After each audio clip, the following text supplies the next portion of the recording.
اور حضرت علی رضی اللہ تعالیٰ عنہ بھی نہیں چاہتے تھے خلافت کی بیعت لینا، لیکن آخر کیا کرتے؟ کیا وہ امت کو بغیر خلیفہ کے چھوڑ دیتے؟ حضرت زبیر سے کہا گیا، انہوں نے نہیں مانا، رد کر دی بات۔ حضرت طلحہ سے کہا گیا، انہوں نے نہیں مانا، حضرت علی سے کہا گیا، اب عشرہ مبشرہ میں سے یہی تو تھے نا،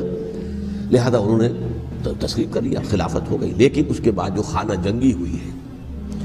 اس خانہ جنگی کے نتیجے میں نوٹ کر لیجئے کہ 1,00,000 کے قریب مسلمان ایک دوسرے کی تلواروں اور نیزوں اور برچھیوں اور تیروں سے ختم ہو گئے، ہلاک ہو گئے۔ یہ ہماری تاریخ کا تاریخ ترین باب ہے۔ 5 سال، 4.5 سال حضرت علی کی خلافت کے اور 6 مہینے حضرت حسن کی خلافت کے رضی اللہ تعالیٰ عنہ۔ اس سے کیا ہوا کہ ایک طرف تو اسلام کی جو توسیع ہو رہی تھی، تھمتا نہ تھا کسی سے سیل رواں ہمارا، وہ سیلاب رک گیا، انٹرنل سیبوٹاج ہو گئی نا، اب تو اندر ہی آپس ہی میں اگر دست و گریبان ہو گئے تو باہر اب کیا توسیع کرتے ہیں، وہ توسیع کا عمل رک گیا۔ اور یوں سمجھیے کہ جیسے ٹرک اگر کبھی چل رہا ہو بھرا ہوا، وہ لوڈنگ، اور وہ چڑھائی چڑھ رہا ہو تو اگر کہیں موشن ٹوٹ جائے، ٹرک کو رکنا پڑے تو ڈرائیور کے جان پر بن جاتی ہے، اس لیے کہ اس کو دوبارہ سٹارٹ کرنا، اور جبکہ وہ چڑھائی پر ہے، انکلائن پر ہے، آسان کام نہیں ہوتا، خطرہ ہوتا ہے وہ پیچھے جو ہے وہ نہ جائے۔ اور پہاڑی علاقوں میں آپ کو معلوم ہے ذرا پیچھے چلے جانے کا مطلب جو ہے بہت خطرناک جو ہے نتیجہ نکل سکتا ہے۔ بہرحال حضرت علی رضی اللہ تعالیٰ عنہ نے اپنے خلافت میں ایک کام یہ کیا، اب اس کی کیا مصلحتیں تھیں یہ تو انہی کے علم میں ہوگا، ہم قیاس کر سکتے ہیں، میں اس میں نہیں جانا چاہتا۔ ابھی تک خلافت کا مرکز تھا مدینہ منورہ، حضرت ابوبکر، حضرت عمر، حضرت عثمان، وہی جہاں حضور صلی اللہ علیہ وسلم رہے تھے اور جہاں پر کہ حضور مدفون تھے۔ لیکن حضرت علی نے اپنا مرکز جو ہے وہ کوفہ بنا دیا۔ اچھا، اس کی ایک ظاہری وجہ یہ سمجھ میں آتی ہے کہ اسلام کا جو پھیلاؤ ہو گیا تھا، وہ سلطنت اتنی وسیع ہو گئی تھی کہ مدینہ منورہ بہت جنوب میں اور بڑے صحرا کو عبور کر کے جانا ہوتا تھا۔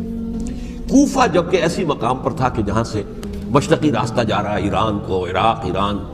کے اندر تو ہے وہ شہر کوفہ، اور پھر ایران اور خراسان اور ہندوستان کو راستہ جا رہا ہے، وہیں سے شمال کی طرف جا رہا ہے، شام کی طرف اور ترکی کی طرف، اور وہاں سے پھر یہ کہ مغربی افریقہ کو بھی کنٹرول کرنا، جو شمالی افریقہ کو بھی آسان تھا۔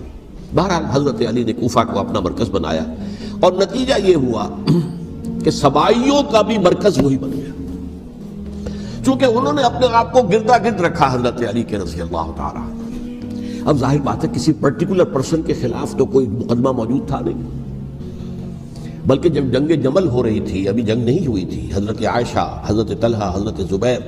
وہ لے کر آئے تھے لشکر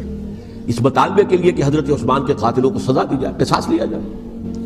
حضرت علی رضی اللہ تعالیٰ عنہ سے گفت و شنید ہو رہی تھی، حضرت علی جو ہے اس وقت آمادہ ہو گئے کہ ٹھیک ہے، میں جو بھی قاتلین عثمان ہیں ان کو گرفتار کر کے سزا دوں گا۔ این اسی وقت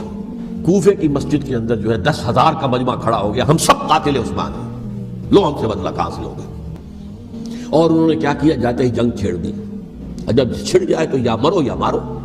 اس کے سلاوت کو چارہ کار ہوتا ہی نہیں۔ ایک رات میں 10,000 مسلمان شہید ہوئے،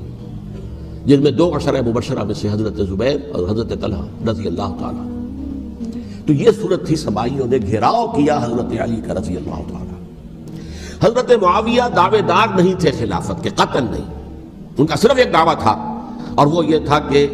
عثمان کے قاتلوں کو گرفتار کرو، یا خود سزا دو یا ہمارے حوالے کرو، ہم اس سے قصاص لیں گے۔ اس لیے کہ قبیلہ بنو امیہ کا تھا، اور حضرت ابی معاویہ بنو امیہ میں سے، تو ایک خاندانی طور پر جو ہے ہم قصاص لیں گے ان سے جنہوں نے قتل کیا ہے حضرت عثمان کو۔ لیکن یہاں ظاہر بات ہے کہ حضرت علی رضی اللہ تعالیٰ عنہ کی طرف سے مطالبہ یہ ہوتا تھا تم پہلے میری بیعت کرو، میرے ہاتھ مضبوط کرو تاکہ میں ان کے خلاف کوئی اقدام کر سکوں۔ لیکن انہیں یہ اندازہ تھا کہ اگر میں نے بیعت کی تو ظاہر بات ہے کہ حضرت علی تک پہنچنے سے پہلے پہلے مجھے گردن اڑا دیں گے یہ لوگ، اس لیے کہ سبائی جو ہے وہ آپ کو گھیرے ہوئے۔ بہرحال ایک عجیب الجھاؤ، ایک ڈائلیما تھا جس کی وجہ سے یہ جنگ چلتی رہی، اور حضرت علی رضی اللہ تعالیٰ عنہ کو انہی کے شیعان علی ہی کے اندر سے وہ جماعت علیحدہ ہوئی تھی جس کو ہم خوارج کے نام سے جانتے ہیں، اور ایک خارجی ابن ملجم ہی نے حضرت علی کو شہید کیا رضی اللہ تعالیٰ عنہ۔